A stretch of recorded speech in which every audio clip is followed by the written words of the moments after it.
प्राचीन काल में एक ब्राह्मण रहता था। वह बहुत निर्धन था। उसके कोई संतान नहीं थी। उसकी स्त्री बहुत मलिनता के साथ रहती थी। वह स्नान न करती, किसी देवता का पूजन न करती। इससे ब्राह्मण देवता बड़े दुखी थे। बेचारे बहुत कुछ कहते थे, किंतु उसका कुछ परिणाम न निकला। भगवान की कृपा से ब्राह्मण की स्त्री के कन्या रूपी रत्न पैदा हुआ।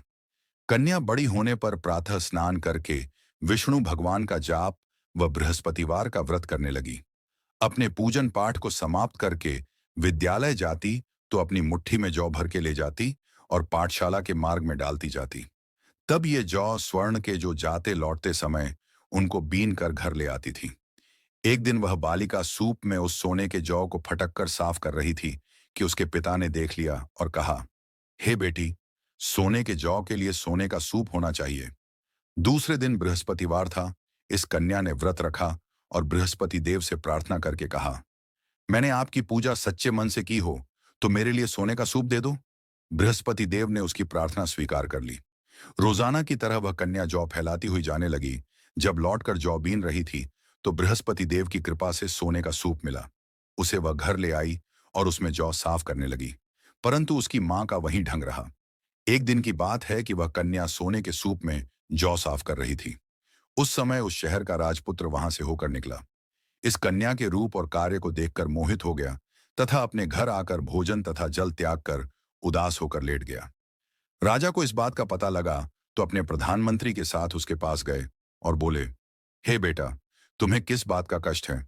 किसी ने अपमान किया है अथवा और कारण हो सो कहो, मैं वही कार्य करूंगा जिससे तुम्हें प्रसन्नता हो।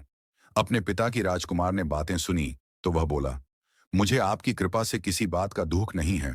किसी ने मेरा अपमान नहीं किया है, परंतु मैं उस लड़की से विवाह करना चाहता हूं जो सोने के सूप में जौ साफ कर रही थी। यह सुनकर राजा आश्चर्य में पड़ा और बोला, हे बेटा, इस तरह की कन्या का पता तुम ही लगाओ। मैं उसके साथ तेरा विवाह अवश्य ही करवा दूंगा। राजकुमार ने उस लड़की के घर का पता बतलाया। तब मंत्री उस लड़की के घर गए और ब्राह्मण देवता को सभी हाल बतलाया। ब्राह्मण देवता राजकुमार के साथ अपनी कन्या का विवाह करने के लिए तैयार हो गए तथा विधि विधान के अनुसार ब्राह्मण की कन्या का विवाह राजकुमार के साथ हो गया। कन्या के घर से जाते ही पहले की भांति उस ब्राह्मण देवता के घर में गरीबी का निवास हो गया। अब भोजन के लिए भी अन्न बड़ी मुश्किल से मिलता था। एक दिन दुखी होकर ब्राह्मण देवता अपनी पुत्री के पास गए। बेटी ने पिता की दुखी अवस्था को देखा और अपनी मां का हाल पूछा। तब ब्राह्मण ने सभी हाल कहा। कन्या ने बहुत सा धन देकर अपने पिता को विदा कर दिया। इस तरह ब्राह्मण का कुछ समय सुखपूर्वक व्यतीत हुआ। कुछ दिन बाद फिर वही हाल हो गया। ब्राह्मण फिर अपनी कन्या के यहाँ गया और सारा हाल कहा तो लड़की बोली, हे पिताजी, आप माताजी को यहाँ लेवा लाओ। मैं उसे विधि बता दूंगी जिससे गरीबी दूर हो जाए। वह ब्राह्मण देवता अपनी स्त्री को साथ लेकर पहुंचे तो अपनी मां को समझाने लगी, हे मां, तुम प्रातःकाल प्रथम स्नानादि करके विष्णु भगवान का पूजन करो तो सब दरिद्रता दूर हो जाएगी। परंतु उसकी मांग ने एक भी बात नहीं मानी और प्रातःकाल उठकर अपनी पुत्री के बच्चों की जूठन को खा लिया।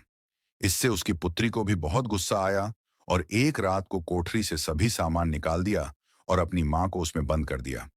प्रातःकाल उसे निकाला तथा स्नानादि करा के पाठ करवाया तो उसकी मां की बुद्धि ठीक हो गई और फिर प्रत्येक बृहस्पतिवार को व्रत रखने लगी। इस व्रत के प्रभाव से उसके मां बाप बहुत ही धनवान और पुत्रवान हो गए और बृहस्पति जी के प्रभाव से इस लोक के सुख भोग कर स्वर्ग को प्राप्त हुए। सब बोलो विष्णु भगवान की जय। बोलो बृहस्पति देव की जय।